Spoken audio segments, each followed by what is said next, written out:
Hey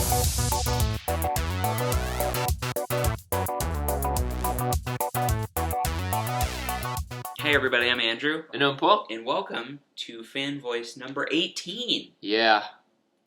We are getting along. We haven't done a regular podcast in a while. Yeah, with all the Smash news. It's and all the stuff Smash like stuff. that. And this one was kind of brought on by Smash stuff. Because there were a lot of interviews with people at Nintendo recently. Of course, Smash is coming up. They're ramping up to really hit the Wii U with a bunch of games. So a lot of people are doing interviews. Mm-hmm. And we had two very interesting interviews from two different people at Nintendo that, in my opinion, show two different opinions. Yeah, absolutely. There is definitely some crossover between the two, but you can see how different they are. And of course, we're talking about Sakurai, who is the lead developer on Super Smash Bros. 4, and Miyamoto, who is currently, I think, just lead designer of the console in general. I think he's just in a general executive role at this point. He's high up there. Yeah. But of course, the original designer of Zelda. And Mario. He's a legend, generally. And we have, two different interviews that I believe were both from Edge magazine. Oh, really? And just show very interesting approaches to game development. I mean, what is it? For Sakurai, his responses weren't too surprising because he's had a pretty, unappealing to the competitive audience for a while. He's had an unabashed, just kind of apathy for competitive players. Right. He's never been interested in them. Mm-hmm. He doesn't want to design for them. Yeah. And it's odd because he does talk a lot about striking a balance, but it's never between competitive players. Mm-mm. He always uses, the players that have never played a video game before can play Smash, and the players that have played a video game before can play Smash. Those are his two different groups. His two different groups aren't the casual players that don't care about Smash and the people that care about Smash. So, and that's kind of what he was saying. So we have two different quotes here. We're going to lead off with this and go in depth about both interviews and kind of discuss them. But Sakurai says, I originally intended the Smash Bros. Series to be for players who couldn't handle such highly skilled games. I think that we need to move in a direction where there is more of a focus on inexperienced gamers. Companies that release products that target a very vocal, visible group of gamers tend to receive good reactions, and they may feel good about it, but I think that we have to pay special attention to the less vocal, not so visible group of players. Now, so that's not anything surprising from Sakurai. We hear that a lot. It's still off the wall, crazy, backwards thinking, in my opinion. It honestly very is to me as well. We need to pay attention to the non-vocal people who don't play games audience? Yeah, that's What? That doesn't make any sense to me. Yeah. Right? We need to pay attention to the non-vocal majority who don't care and who are completely apathetic about your game and who, if it's on at a party, will just play it. Yeah. We'll get into that in a second. The other opinion is Miyamoto, who just did an interview recently where he says, these are the sort of people, and he's talking about casual players, who, for example, might want to watch a movie. They might want to go to Disneyland. That's a great point, actually. Their attitude is, okay, I'm the customer, you're supposed to entertain me. It's kind of a passive attitude that they're taking. And to me, it's kind of a pathetic thing. They don't know how interesting it is if you move one step further and try to challenge yourself with more advanced games. Yeah, exactly. And I mean, it's speaking directly to that apathetic crowd that I guess Sakurai is trying to, please a majority of. But I mean, again, you said these are the people who will just play this at a party and stuff and really not appreciate the beauty and art that a game can really possess, you know? It's like casual games and more hardcore games, I feel like, is the difference between an uncared for blockbuster that'll make money with money, basically. Teenage Mutant Ninja Turtles. That's a great example. Yep. Yeah. And a lesser known indie movie that the director has poured so much of his or herself into, kind of thing. That's what I feel like he's kind of talking about here. Yeah, and I mean, Sakurai obviously cares very much about the Super Smash series. He does a lot of thinking, it seems, about the direction of the series and how he's going to balance the game and what characters he's going to put in it. He obviously gives a lot of crap about the series, and he knows it's his game. But his mindset is grabbing as many people as possible, kind of thing. And I think his mindset is based off of misconceptions. Yeah. He is thinking that the hardcore group of players are just gonna play it, shut up, doesn't matter, it's Smash, right?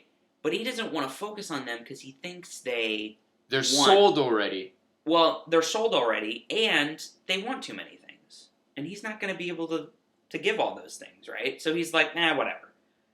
And it's like, no. That's not quite true. It's not true. I mean, I will say that a hardcore audience can be very picky. But in the case of Smash, he gave us things in the middle of it and took them away. Yeah. Kind of thing. The amazing thing to me here is that he says, but I think we have to pay special attention to the less vocal, not so visible group of players. Now, I don't know, maybe it's bad translation, but you should pick your words a little carefully there, because you're basically talking about, like we were talking about, the people who walk into a party and Smash is on, so they play it. That's who you want to balance your game for. Now, I have a question. I have a question for you, okay? Because this is actually integral to this point. Somebody walks into a party. They've never played Smash before. They see it has Link. They go, cool, it's Link. I'll pick up and play Link. Do you think that person cares if his bomb isn't as strong as it was in the previous game? Mm-mm. Why are you balancing for them?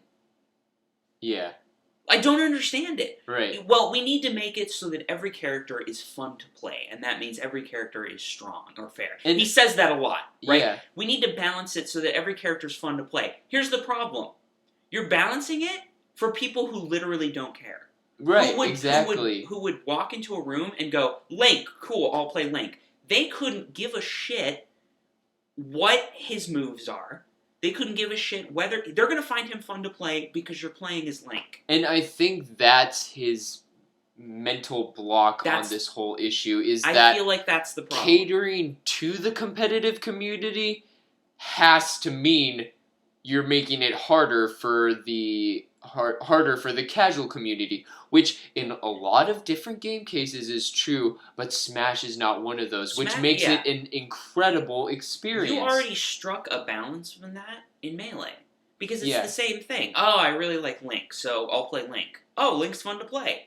Yeah. Everybody loved Melee. Not everybody was competitive, but everyone loved it.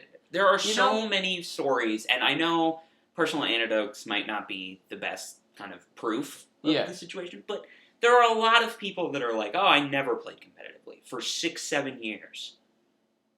And then when I got back into it and a friend of mine introduced me to the competitive side, I'm playing it again. Yeah.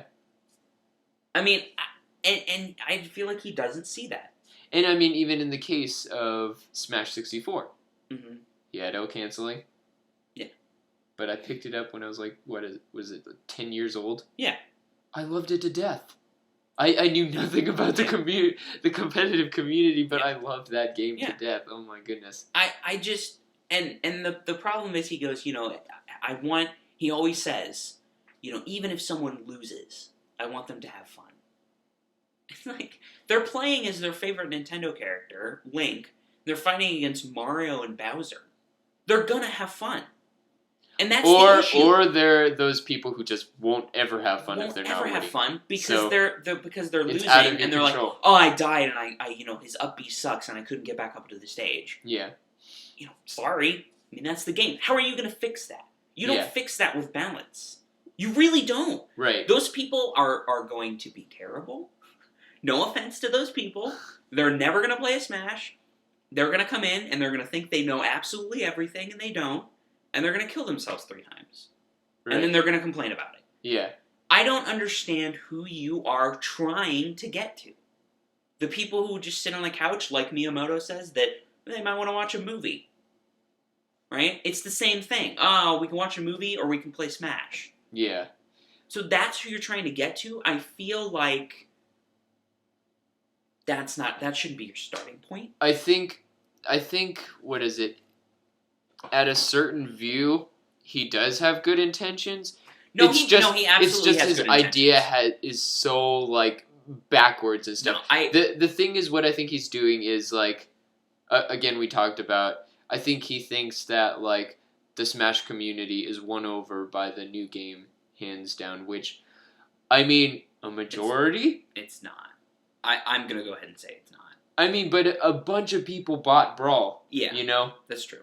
But continuing with that, I think he just wants to grab those people and make them promising players kind of thing. Like, his main focus is to just get a big of audience as possible. You know what it you know what I like to call this? His thinking is like a stern father who means well to his son or daughter. Okay. Like, he pushes them in a certain direction, but it seems like he cares more about the kid being well off rather than, like, happy kind of thing. Does that make sense? Actually, kind of. But when you're talking to a certain...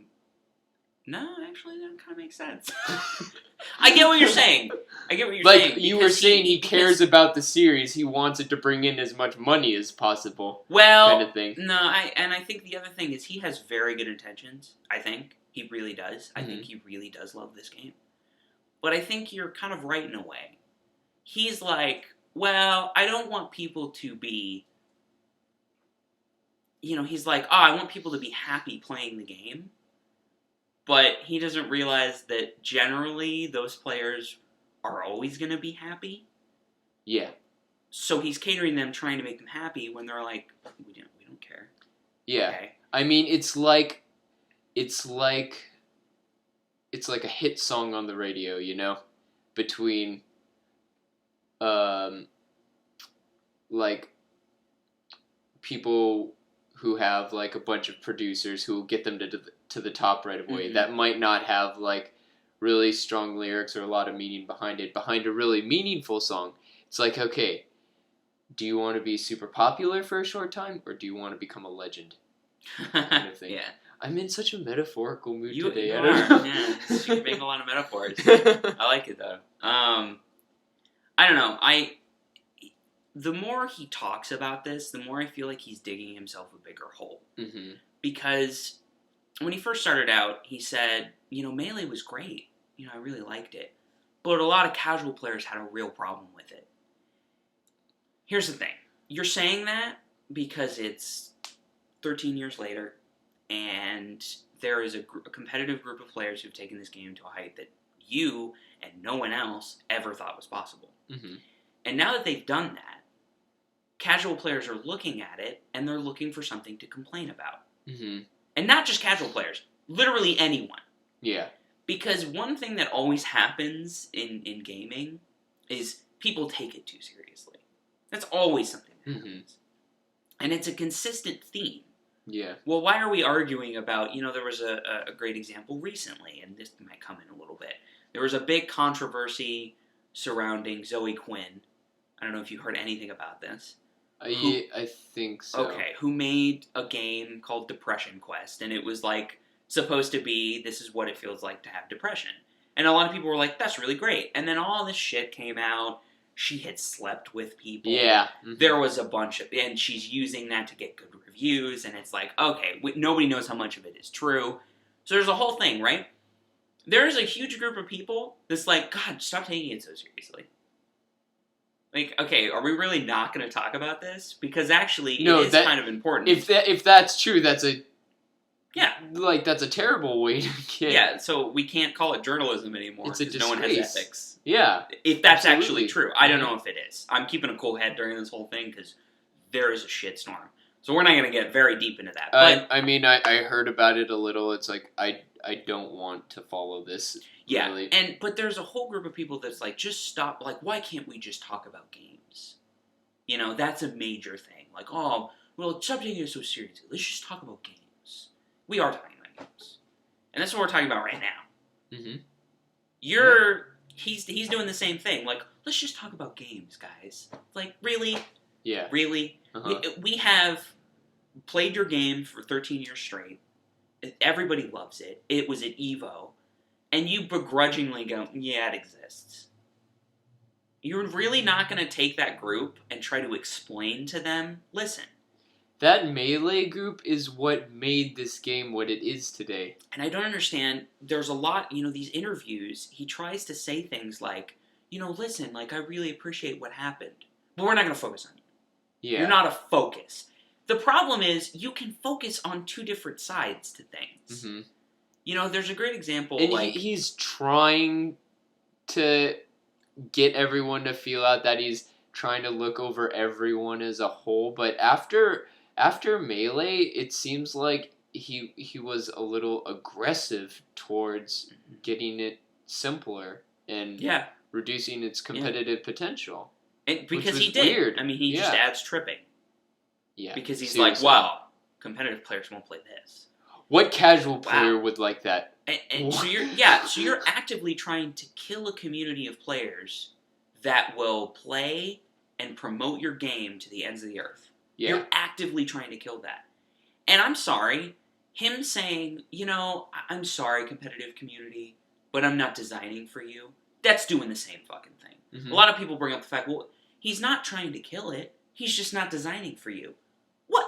Are you fucking kidding me? You spent, over 10 years, a bunch of people devoted to the game and promoting it, making sure people know about it, playing the shit out of every, out of Brawl, just to see if it was good enough, and really trying to play it. And the thing you tell them, you're not a focus. The focus is the majority that would come in and say, well, I was going to watch a movie, but I guess Smash is here. And I mean, that's kind of insulting. Yeah, absolutely. Even when all of you, all he says is, I don't want to target you.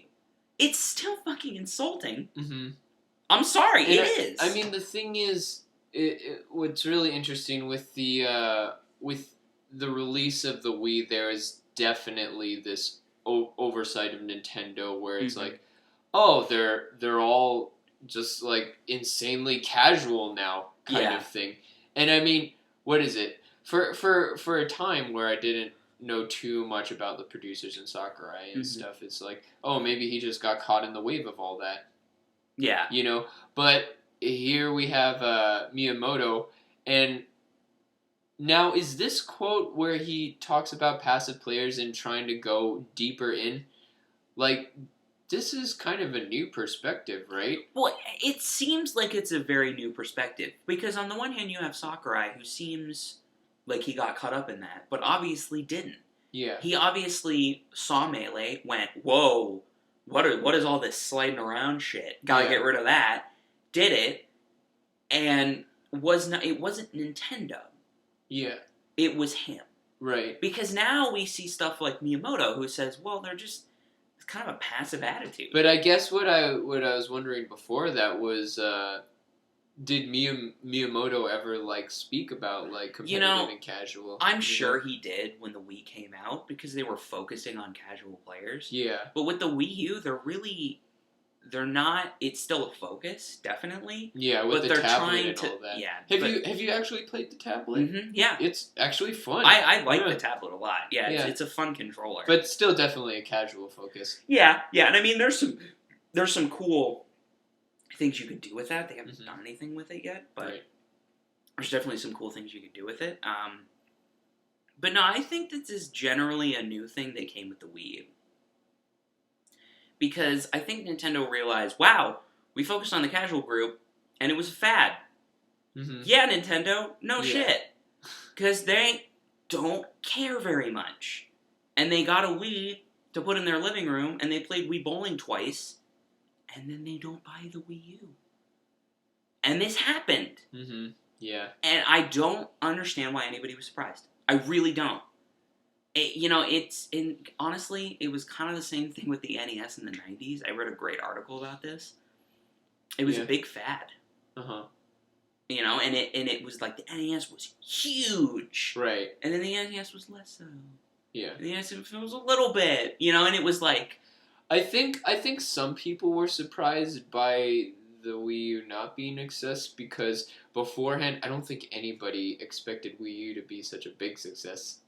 Yeah. Kind of thing. That's a good point. So, I mean, it's kind of like, I don't know, it's a rule of like, I first heard it as a rule of film, but it could like apply to any like sort of like pop culture media item kind of thing. Nobody knows anything.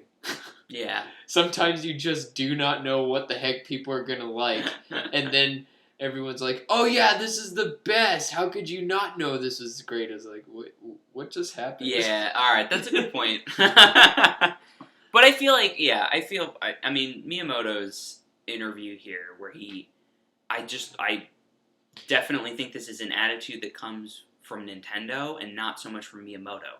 Sakurai's, on the other hand, I think is Sakurai's. It's definitely his. Yeah, this is Sakurai's intentions. This is Sakurai's opinions through and through. Miyamoto, I feel like he kind of goes with the flow of what Nintendo wants to do. The other thing you have to think about is he might have changed his mind, and that might have changed Nintendo's mind, because he is very influential. Oh yeah, absolutely. So you could almost call him like the father of Nintendo. This could have been like, because Zelda's never really been casual.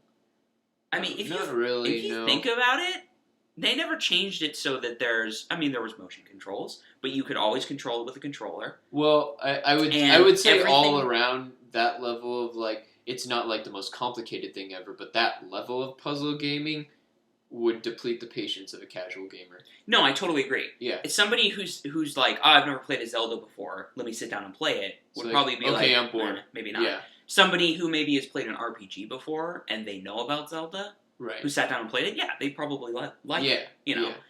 It's kind of interesting that maybe this is Miyamoto's opinion, and it's kind of permeating Nintendo for Wii U.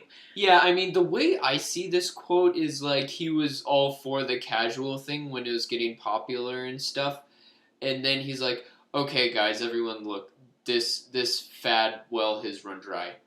And we need to start looking at competitive again. Or not competitive, but like deeper games. And he says their attitude is, okay, I'm the customer, you were supposed to entertain me. And I understand what he's saying here, but I actually think that's a bad translation, because yes, you are supposed to entertain me. Mm-hmm. But it's very much, I think what he's saying is, like, no effort. Like, what do you got?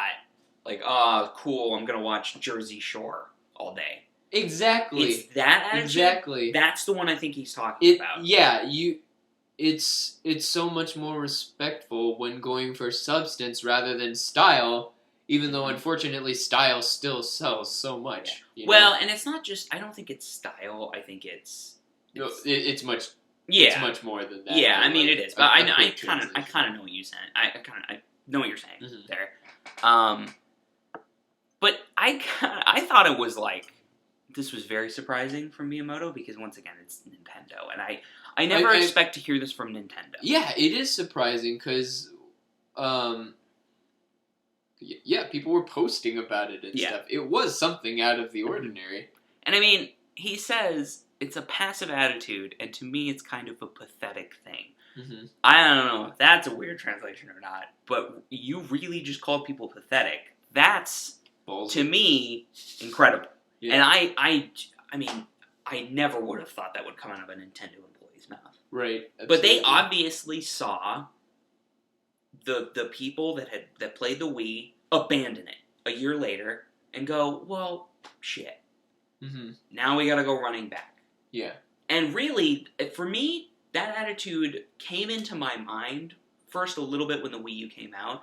But it was almost when the Wii U came out and they had all these third-party developers on, and they're like, well, look, we're going to bring Batman, we're going to bring Arkham Asylum and Arkham City to the Wii U. I was like, oh, okay. All you're trying to do is catch a little bit more of the hardcore crowd. back to the Wii U. Basically, but you're really going to focus on casual. The turning point to me was E3. Mm-hmm. Where they sat down and they played their games and they talked to the people that cared. Right. All E3. They had their own booth, huge booth. And they gave a bunch of time to Splatoon. Yeah, which was just a random game out of nowhere. That I think is going to be revolutionary because for Nintendo, it's definitely their style, exterior-wise. Yeah, definitely. Aesthetics-wise, it's their style. Yeah, aesthetics. And I am all for that. It separates them from the others. Mm-hmm. And, well, some people are like, oh, Nintendo is for kids because they look like cartoons or whatever. Yeah. Like, yeah, we don't give a crap. Yeah. If we're good at this and we're going to go for it. But it's a really interesting new kind of concept. You know? And the fact that they gave so much time to Splatoon, which is this tiny little game, and everybody who played Splatoon that weekend on the stream, they were like hooked. They were hooked, number one, and number two, they kept showing off like really, really advanced stuff. Yeah. I mean, he'd shoot the ground and then tactics. Yeah, like hiding it. Exactly. Quadruple like their pace by painting a path in front painting of a path and then diving and painting a path and then diving. I saw that so much and I'm like, and it was a developer and he had the game and he was like, this is what you can do with the game. Yeah, absolutely. That's on Nintendo's official E3 stream. It's going out to everybody. Mm-hmm. You know what else was on their official E3 stream? Professional Smash Brothers players on stage playing the game. Right, exactly. This is and you know what? That's not Sakurai. That's Nintendo. Yeah, doing that. But I mean that worries me because Smash Brothers is only getting bigger. Mm-hmm. Despite Brawl, despite this casual competitive scene. Nintendo's doing a really good job to promote it. That's true. It's very true. I don't think if it continues that way, I don't think Sakurai will change his mindset. No, of course not. Yeah. Oh, and that's what you have. I mean, you have to come to terms with that. Right. He's never going to change his mind. Mm-hmm. He is most definitely set in his ways. He admits that Brawl was a misstep, it was an overstep, and he needs to scale it back. Yeah. But we're not the focus. The people who play, 8 hours in one day, you're not the focus. And we're never going to be. We're never going to be the focus. He's going to target less skilled players who want to walk into a room and be good at a game. Not even that. Who want to walk into a room and just play and win and lose and just have fun the whole time. Mm-hmm. And I feel like that's already a thing. We talked about that before. Yeah, it already happens. For people who don't play Smash at all, like I feel like that's how they look at the game overall. Because compared to every single other fighting game, the basic like setup of it is incredibly simple. Yeah. Like I mean, it's incredibly organic, which I love. But it's like you punch. Press a button to punch kind of thing. And I mean, that is one thing that originally got me into Smash, is like these other fighter arcade games, for people who are just like starting with it, it's incredibly difficult and it's such a long learning curve, and like I don't think a lot of people have the patience for it kind of thing. And that's what makes Smash so incredible. But I mean, at the same time, it does have that potential, And I feel like you're squandering that potential. You're squandering the potential by saying that you need to focus on them when you already have. Because you've already built a concept in a game around the idea. Exactly. So now that you have the concept... The main concept caters to a much casual group. Yeah. So much better than any other fighting game. Yeah, I 100% agree. Because it's a platforming fighting game. Yeah. Who doesn't understand that? Who didn't play Mario when they were a kid on the NES? Right. Well, okay, take that and add punching and kicking to it. Mm-hmm. I mean, that's genius. And you already have a built-in casual audience with all of the characters you have. Right, exactly. So it's frustrating to me that that's... And I mean, we're going to talk about it at length, obviously. But I mean, that's where you're going. I mean, that's and really, I've come to terms with it. He's not going to change. Mm-mm. The thing that might change is Nintendo in general. And if they feel... They could push on him a bit. I feel like if they could change, if anybody could change him, it's going to be Miyamoto or Nintendo in general. And I mean, I'd say that's definitely still possible because this new version may not be Melee, but it's a good step in the right direction. It is a good step in the right direction, and that may have been, him saying, "Oh yeah, maybe Brawl was a little bit of a misstep." Maybe Nintendo talking. Mm-hmm. You don't know. He definitely has an opinion of, I don't care about you. I care about the less skilled players. But maybe Nintendo's like, listen, we have a hardcore audience. We kind of made a misstep with the Wii by focusing on them. We need to get back to that. Yeah. And maybe Nintendo is just not used to that at all. Because, I mean, you got the hardcore players, but they were always in their own kind of world, with the older Marios and the Zeldas and the Metroids and stuff. Those are all single player experiences kind of thing. And Smash, well, I guess Pokemon has started getting into a more competitive scene now. Mm-hmm. But Smash was like the first real competitive Nintendo game. Yeah. Kind of thing. So it's like they're not used to this, and it's like, is this gonna be something? Now they have no excuse for it because obviously, they've seen how important it is, and I mean, again, they're taking steps in the right direction, but with the tournament and everything, that was really cool. But again, it was with items, 4-player. It's like, what? Yeah, and Sakurai was backstage.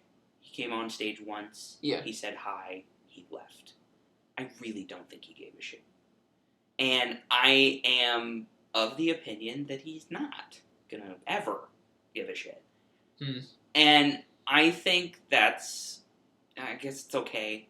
It's like, whatever. It's fine.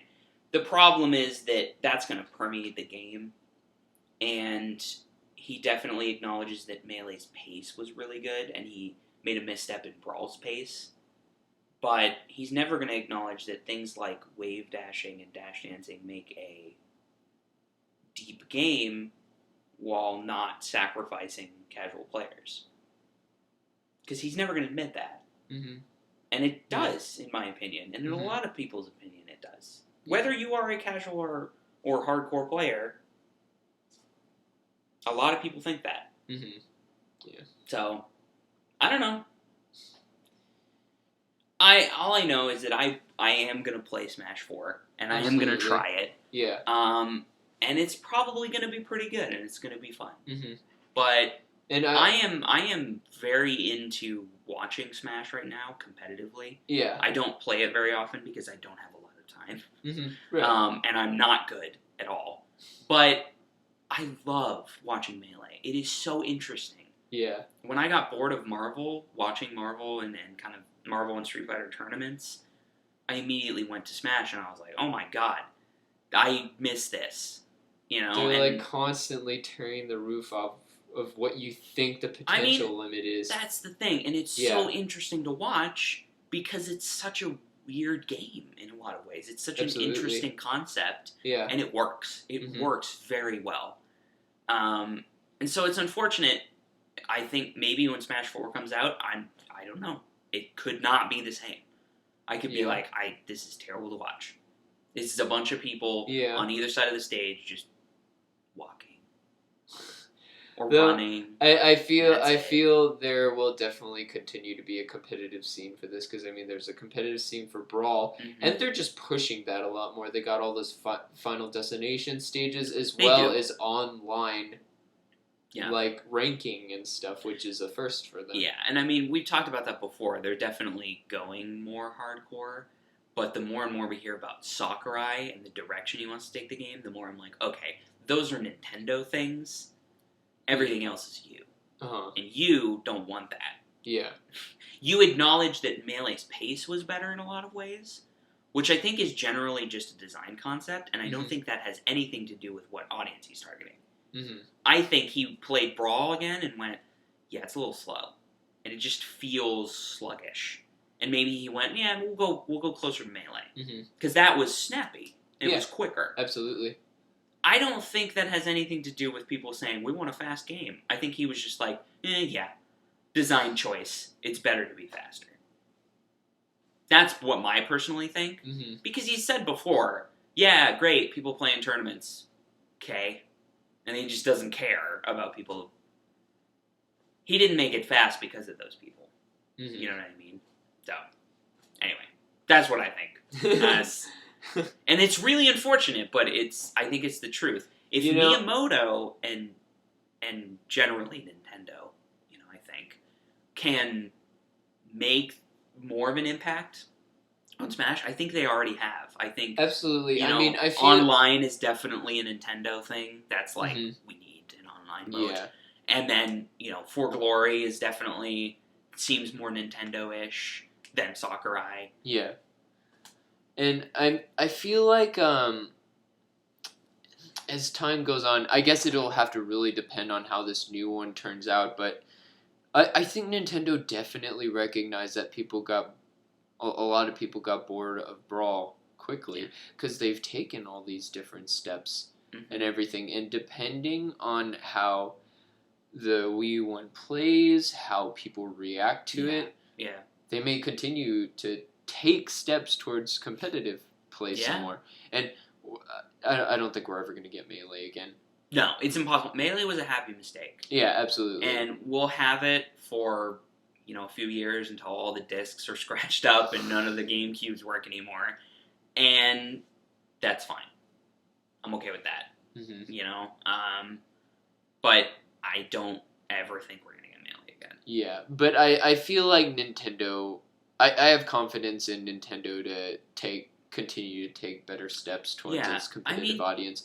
Honestly, things like Splatoon, I keep going back to that. That really is a big thing for me, because here's a small game. It obviously has a very competitive aspect to it. Right, yeah. It's not you lost, but you had fun, right? It's like no, you got wrecked. Yeah, you know what I mean? Absolutely. In a fun Nintendo aesthetic.